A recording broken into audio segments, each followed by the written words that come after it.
Hey guys, it's AlluringSimmer here, back with a new video, and in this video we are actually doing a review of The Sims 4 on console. And before I get started with that, I just want to say thank you guys so much for over 300 subscribers. I am so happy that we made it this far, and I want to say thank you to anyone who's ever supported my channel in any way.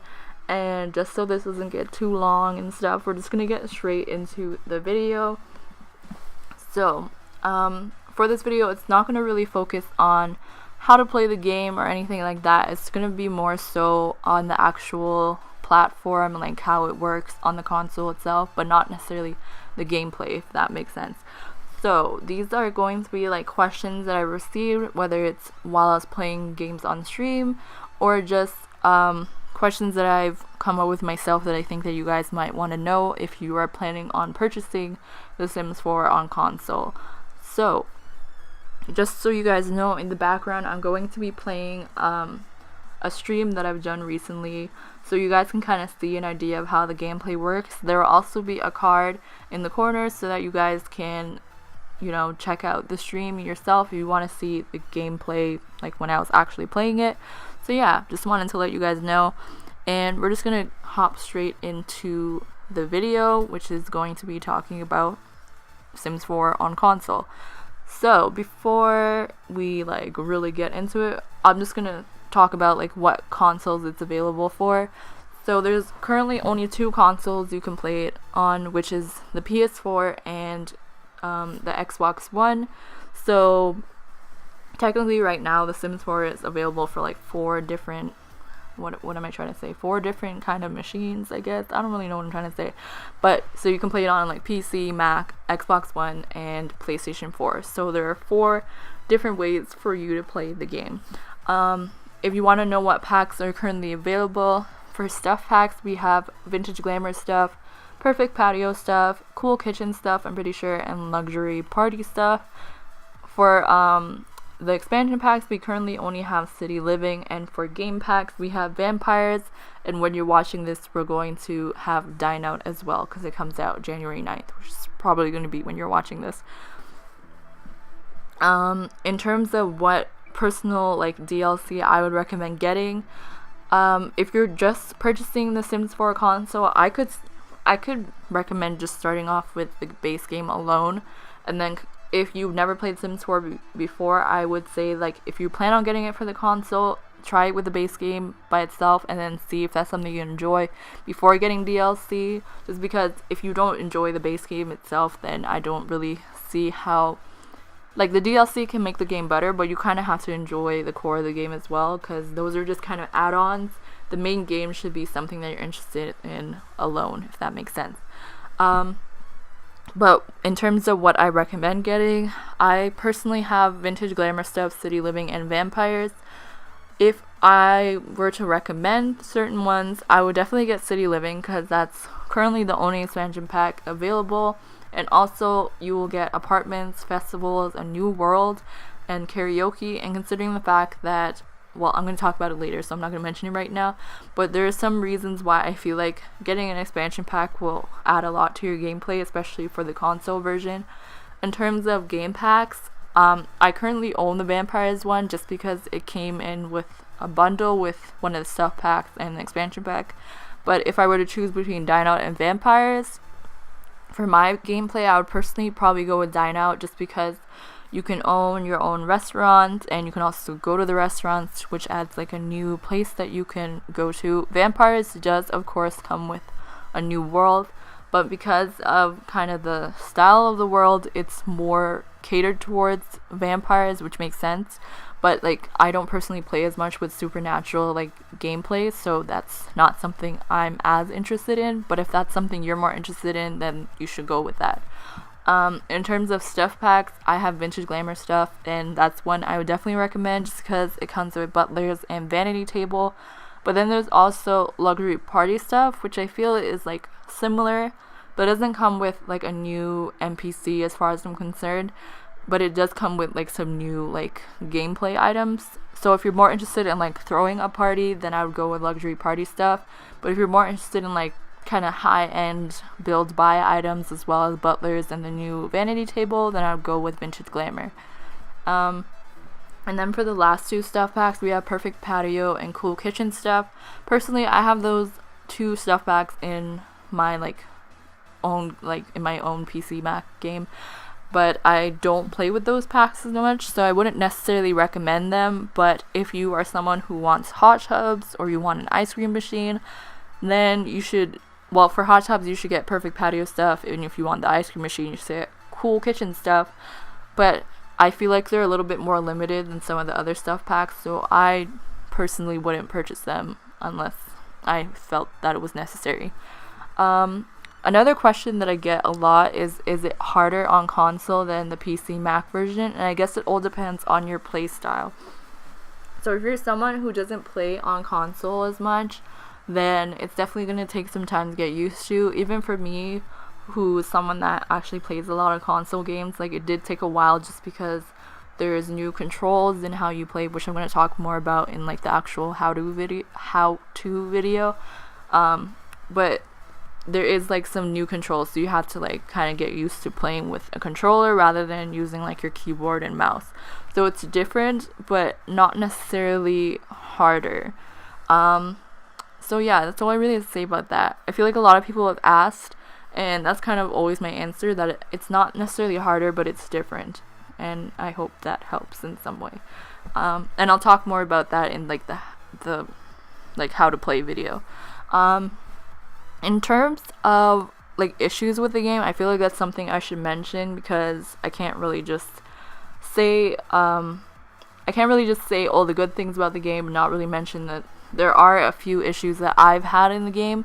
I can't speak for all console players of The Sims 4, because I don't know if all players are experiencing this issue, but for me, one issue I've experienced is where the menu becomes kind of unselectable.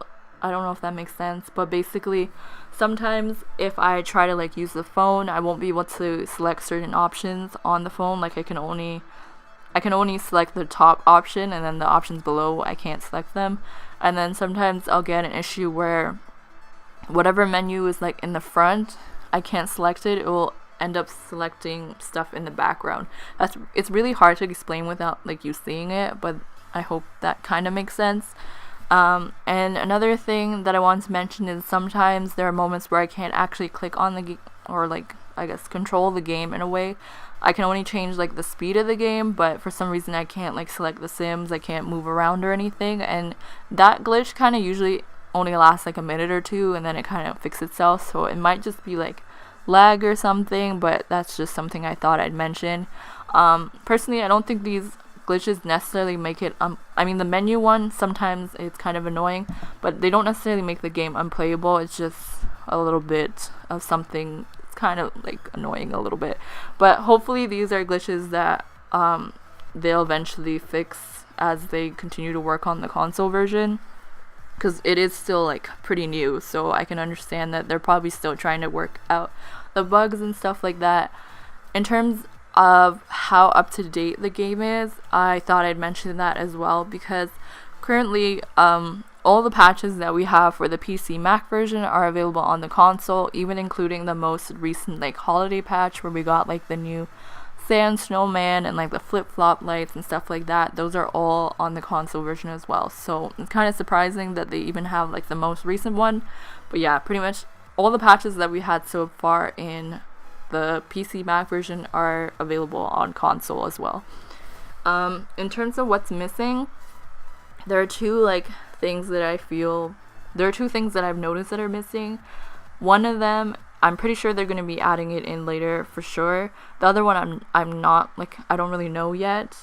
They may have talked about it before, but I don't personally know.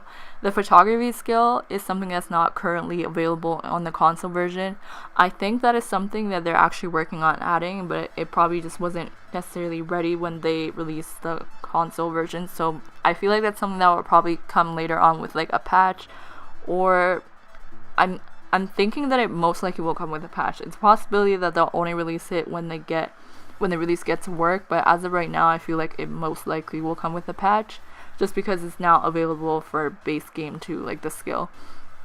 And then the last thing that's missing is the gallery, which I know that can be like a huge thing for some people, especially if you're someone who likes to add a lot of new lots in from the gallery into your own game. Then this might be something that you need in your gameplay in order for it to be enjoyable for you. So if that's something that you really need in your game in order for you to play, then I wouldn't recommend getting the console version, just because you won't enjoy it as much if you can't do something that makes your gameplay interesting. And if you already have it for the PC, I wouldn't recommend getting something that kind of takes away something that you use a lot. For me, I don't use the gallery as much as a lot of other people, so that wasn't really a feature that bothered me as much. And I personally think that they probably will add the gallery in later on. And if it's not the same gallery as the one that we get for the like computer version, like if it's not a shared gallery between like PC, Mac, and console, we'll probably get one like that's maybe limited to console, but that's still better than nothing. And then the last question would probably be, is it worth it? So if you're wondering whether or not you should get the Sims 4 for console, then I guess my answer is it depends, which is probably not the answer you're looking for. For me, I have the game, so clearly I can't really say don't get it for sure, because I have the game, so I can't really say don't get it and then I have it at the same time, which doesn't really make sense. But if you personally are wondering whether or not you want to purchase the game or not, I guess it all depends on how you play The Sims 4 and what you're looking for in the game. If you're someone who prefers using like a keyboard and mouse and a controller, then clearly you should probably go with the PC Mac version, not the console version.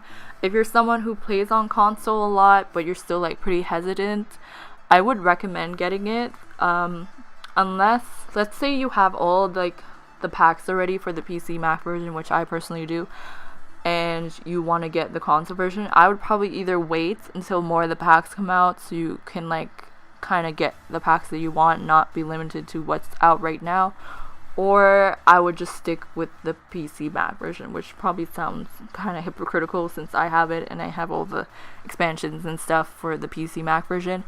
But that's just because I feel like there are a few things that are missing right now, and if that's something that you need in your gameplay, I just wouldn't recommend getting it.